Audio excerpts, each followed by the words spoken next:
সেই তাৰ পৰা এটা ৰস ওলায়, সেইটো আন্তিক ৰস বুলি কয়। সেই ৰসটো এতিয়া আমি ক'লা খাইছোঁ, নীলা খাইছোঁ, যি টি ৰঙৰ খাইছোঁ, কিন্তু আমাৰ পায়খানাটো একেটা কালাৰ হয়গৈ ন। মানে সেই যিটো এচিড ওলায়, সেই এচিডটো খাদ্যৰ ওপৰত পৰি কিনি প্ৰথমতে ৰস হ'ব, ৰসৰ পৰা পানী হ'ব, পানীৰ পৰা মানে হিমোগ্ল'বিন লগ লাগি তেজ হ'ব, তেজৰ পৰা মজ্জা হ'ব, এই হাৰ্দিৰ ভিতৰৰ যিটো মজ্জা, তাৰপিছতে ছালৰ তলতে যিটো মেদ বুলি কয় সেইটো বনিব, তাৰপিছতে মানুহ বনোৱাটো শুক্ৰ হ'ব। এতিয়া এই গাহৰি খোৱা মানুহখিনিয়ে সদায় ৰাতিপুৱাও গাহৰি খাইছে, মিৰিখনৰ কথা কৈছোঁ, গধূলিও গাহৰি খাইছে।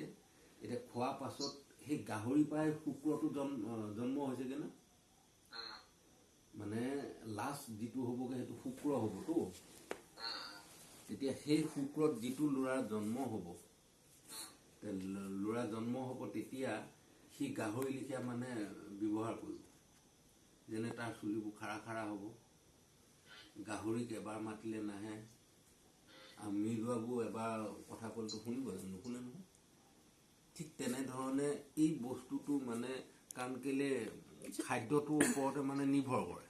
জাতিটোক কৈ নিদিবা আকৌ। এতিয়া মেইন কথাটো হ'ল কি, সাত্বিক খাদ্যটো যদি আমি শাক পাচলিটো যদি খাব পৰা হয়, তেতিয়া সেই তাৰ যিটো ৰস হৈ কিনি শুক্ৰ হ'বগৈ, সেই তাত আকৌ মানে যিটো সতি সন্তান জন্ম হ'ব সি ঈশ্বৰমুখী হ'ব, বা প্লাছ মানে অলপ কথা বতৰা শুনিব। মই মোৰ নিজৰ ল'ৰাকেইটাত মানে অলপ গম পালোঁ, সেই বস্তুটো মই ডেকাৰ পৰা ইউজ কৰিছোঁ।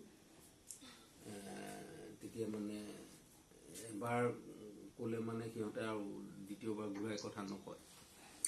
তো গতিকে এতিয়া মাৰোৱাৰীবিলাক চাহ আমাৰ অসমতে আছে, মাৰোৱাৰী অসমীয়া এটাও নাই,